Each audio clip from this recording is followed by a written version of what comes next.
So I've been seeing a bunch of Pokemon challenge videos recently and I thought I'd give one a go. Since this is my first challenge, I thought I'd start with quite a difficult game but a pretty good Pokemon. So I'm going to be seeing if I can beat Pokemon White using One Audino. Looking at Audino's stats, we're pretty well rounded with solid HP, defences and attacks. Our only real issue is going to be speed. Since the only attacks Audino learns levelling up a normal type, we're going to have to rely on TMs during the run. Before the run starts, I'm going to go through some rules. In battle, I can only use Audino. I'm going to need other Pokemon for HMs, but I can't use them in a fight. No items in battle, but held items can be used. And finally, no glitches are allowed. So to start off, I use the Universal Randomizer to replace Snivy with Audino. I choose to replace Snivy so our main rival, Sharon? I don't know. He'll have Tepig, which will theoretically give us the hardest challenge because Emboar is part fighting. I make my way to the Professor's lab to nickname Audino. I decide to name her, I don't know, because I'm not really creative. Looking at our stats, we have a hardy nature, so no stat gains. Our ability is Healer, which means we have a 30% chance to cure allies of status conditions like Burn, Poison or Confusion. But since it's so niche and we can't use any other Pokemon anyway, it's useless. Audino starts with the moves Pound, Growl, Helping Hand and Refresh. Helping Hand boosts partner Pokemon's damage output in double battles, so it's really just useless. And Refresh heals Audino's status conditions, which could come in handy. After levelling up, we meet this green-haired trainer that definitely won't be important to the plot at all, and he tells us that his name's N and he wants to battle. It really isn't difficult though, and a few pounds take his purloin down. As I'm trying to make my way to the first gym, we get jumped by Bianca. I completely forgot we had to battle her here, so I wasn't healed, but £2 takes out a Lillipup, and a few more take out a Oshawott. I'm expecting most of these battles early on will be quite easy, due to our good attack stat this early on in the game. Before we can fight the first gym, we're told to go to the school. We find Cheran there, and like always, he wants to battle. And just like all the fights so far, a few pounds and double slaps gets us the win. After beating Cheran, we can finally take on the first gym. And since the game thinks we chose Snivy, we end up fighting the fire user Chili. And I have to say, I'm honestly surprised. He starts out with Lillipup and uses Work Up to raise its attack.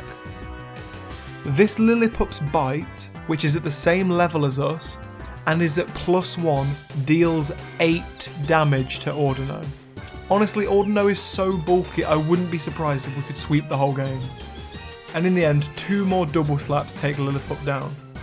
Up next is his Panzer, and we keep spamming double slap until he uses a potion. Panzer uses Incinerate, taking us down to 11 health as 1 more double slap takes it out. Because this game's full of rival fights, we have yet another one with Cheran.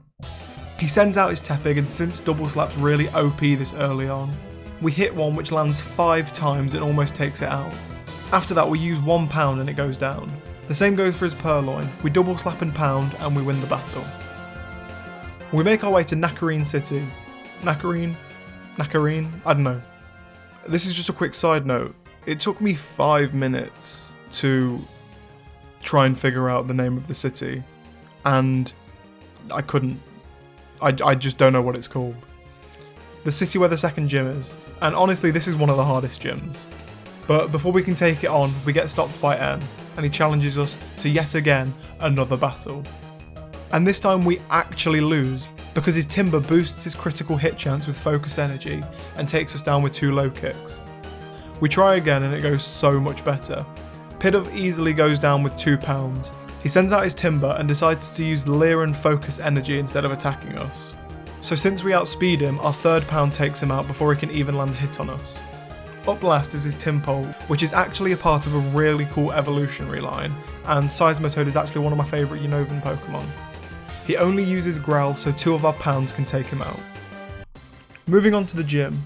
She starts out with a Herdia with the ability Intimidate, so right off the bat our attack gets lowered.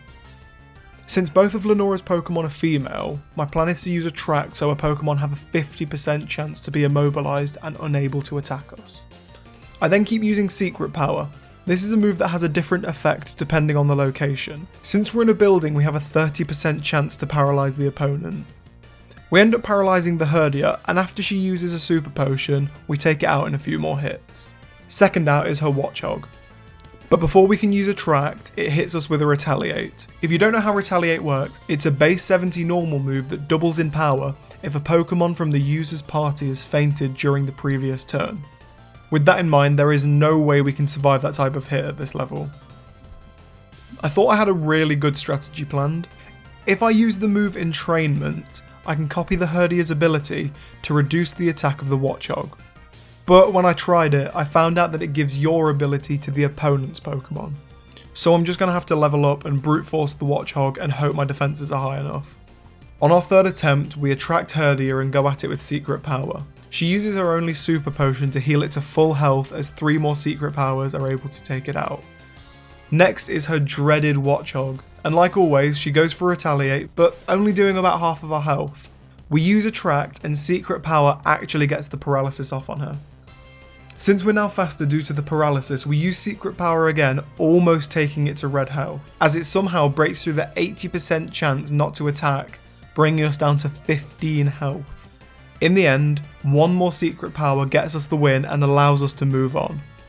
We tried to make our way to the 3rd gym, but Team Plasma thinks it's a good idea to steal a Dragon Skull.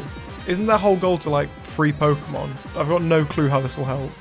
Anyway, Audino beats some of them up and we get the Dragon Skull back, gaining the respect of the 3rd gym leader Berg, as he waits for us at the Castelia City gym. Alright, so now it's time for quite an easy gym. You can probably tell by Berg's name, but he uses bug type Pokemon, so he starts out with a Whirlipede. My plan is for him to use a potion on his Whirlipede so he can't heal with his bug rock type Dwebble, which will be the hardest thing we go against. He uses a potion after 2 hits, but then a critical Secret Power takes him down. He brings out his Dwebble, so he spams Secret Power to try to paralyse it. We only do about a quarter of its health a hit, but we should hopefully be able to take it out quickly. We get 1 hit away from killing it, and turns out Berg has 2 potions. It's back to square one, hitting it for low damage again. In the end, we manage to knock it out with a few more secret powers, but we only have about half of our health left. Finally is his Leavanny. We have to be careful because it has Razor Leaf, which is a high critical hit move. And since we only have 51 health left, a crit could do some serious damage. It uses Razor Leaf, not getting a crit but doing about 16 damage, so we use Retaliate for no reason.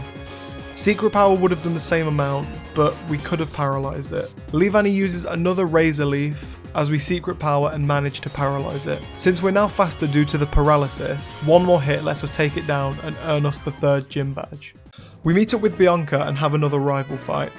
But since we're 10 levels higher than our strongest Pokemon, we can take her team out in 1 or 2 hits. At this part of the game, unless there's something that resists normal type moves, or it can hit us really hard, we're gonna have a really easy time.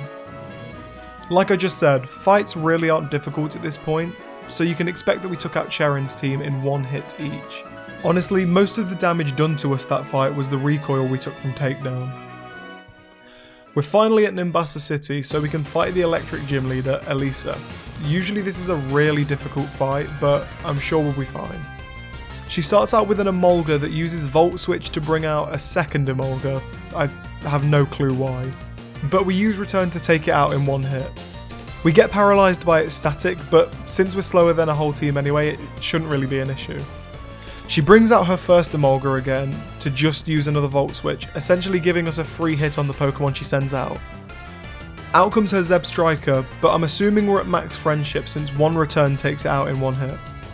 Finally is her original Emolga. She uses Pursuit since she has no more Pokemon to switch out to, as 1 more return gets us the Bolt badge. Before we can take on the 5th gym, we have to stop Team Plasma in Driftfell City's cold storage. And like with stealing the Dragon Skull, I have no clue how this will help liberate Pokemon. Regardless, we kick them out and take on the Driftfell City gym leader, Clay. He starts out with Krokorok, and since we're 10 levels higher than it, 1 return takes it out, as he sends in the evolution to Timpole, Palmtree. Just look at how funny it looks. It really is great. Even though I love it, we need to win to progress, so we use Return again and knock it out. Up last is his ace, Excadrill. It's faster than Audino and it uses Hone Claws, boosting its attack and accuracy. We use Return, but since it's a steel type, we don't even take it to half health. It uses Slash, only doing about 30 damage to Audino, as we obviously use another Return. Clay uses a potion to heal Excadrill to full health as we keep up the assault of returns.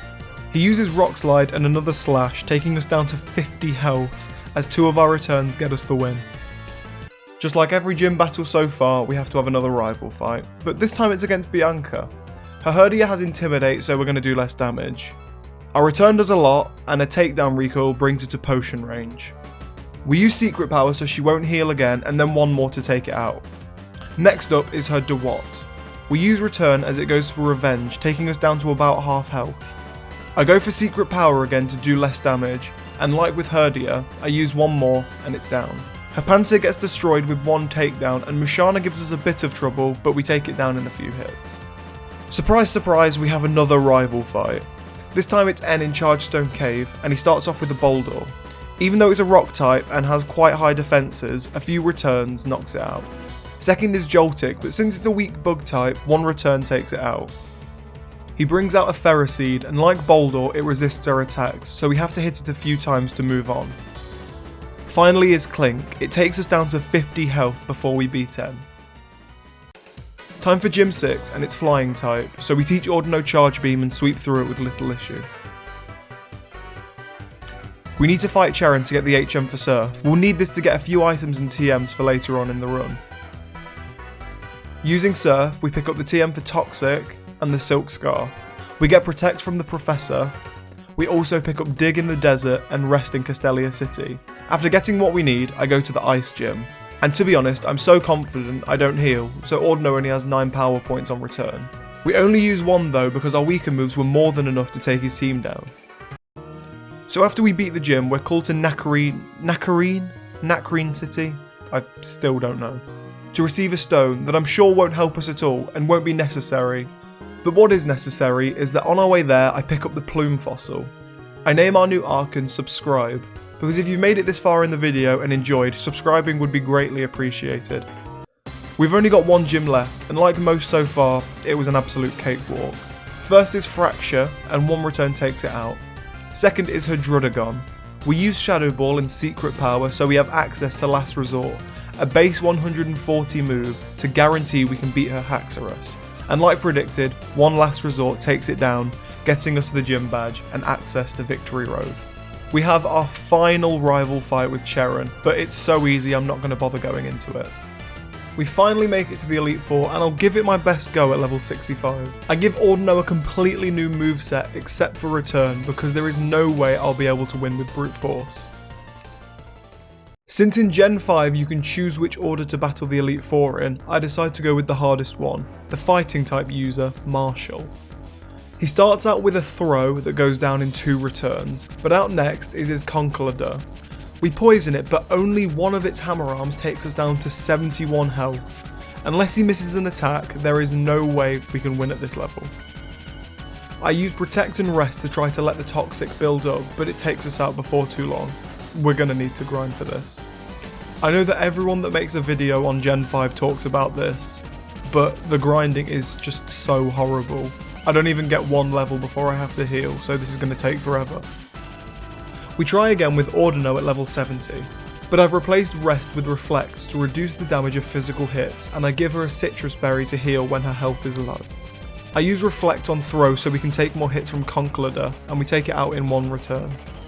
He brings in Conkeldurr, so we Toxic it and tank a Hammer Arm. When enough damage is done, we use Return to take him out. His Mien Shao only uses Jump Kick, so we Protect twice and the recoil from it takes it out. Finally is Sork. It has the ability Sturdy, so we can't take it out in 1 hit, so we Toxic to chip down its health, and once it's in range, we use a Return, getting us the win. The rest of the Elite Four was easy, with us winning every battle first try. This really does show that Audino can be really good. So apparently that green-haired guy N set up a castle under the Pokemon League, and now he expects us to catch a legendary Pokemon and battle him. We do as he asks, but since I'm only using Audino and Zekrom is forced to the front of your team, we have to lose the fight to put Zekrom in the box. We fight N over and over and keep losing, so I decide that I'll have to be at least level 80 to stand a chance. I keep trying with the moves Return, Reflect, Dig and Light Screen, but too much damage is being done and I can't heal. I replace Reflect with Rest, and our first attempt with that moveset gets us the win. So straight after beating N, the leader of Team Plasma gets this battles us. His team is weird because he's by far the hardest opponent we've faced, but we were quite lucky in the fight. He starts out with the Cofagrigus, and the only move we can hit him with is Dig. We use a few to take him out, but gain the ability Mummy because of it. This means that any Pokemon that hits us and makes contact, they'll also gain this ability. Next is his Hydreigon. It uses special moves, so we set up a light screen to reduce the damage dealt to Audino. It uses 2 super effective Focus Blasts, as one return almost takes it out. Ghetsis uses a full restore, and I use another return. Finally, he hits one more Focus Blast, as a return takes out his strongest Pokemon. Third is his Bouffalon, which has such a funny design, and I just love it so much. I use Rest so Audino isn't in danger of dying, but since Rest makes you sleep for 2 turns, he hits us with 2 head charges, but when we wake up, Return is powerful enough to take out Bouffalon. Next up is Seismitoad. This completes the progression of the Timpole line, and just look how fat and cool it is. Love aside, we have to win, so I heal with Rest as he sets up the rain and misses a Muddy Water. His second Muddy Water hits as we wake up and use Light Screen again. And now that we're awake, one return gets so close to taking it down, but our second knocks it out. He brings in his Bishop, so we go for a super effective Dig, taking it down to what must be 1 health. I use Rest because I know Audino won't outspeed his last Pokemon, and not wanting to risk it, I heal to full health. After taking a few weak Night Slashes, we use Return and Bishop goes down. Last up is his Electros, and surprisingly we actually outspeed it, so we use Rest to allow us to take more hits. It uses 2 Flamethrowers and then Acrobatics. Since it's a physical move, its Levitate ability gets changed into Mummy. This means we can actually hit it with our ground type move Dig. We hit Dig, taking it out in 1 hit and beating the challenge. So this is just a non-scripted bit I wanted to put at the end of this video. I had a ton of fun making this, and I'm definitely going to do more in the future. I have a few ideas on what type of challenges I want to do, mainly Pokemon, but I've been thinking about some other ones. If you enjoyed, and you think you'd like to stick around, then subscribing would help a lot. I guess I can't really think of anything else to say, so I'll see you in the next video.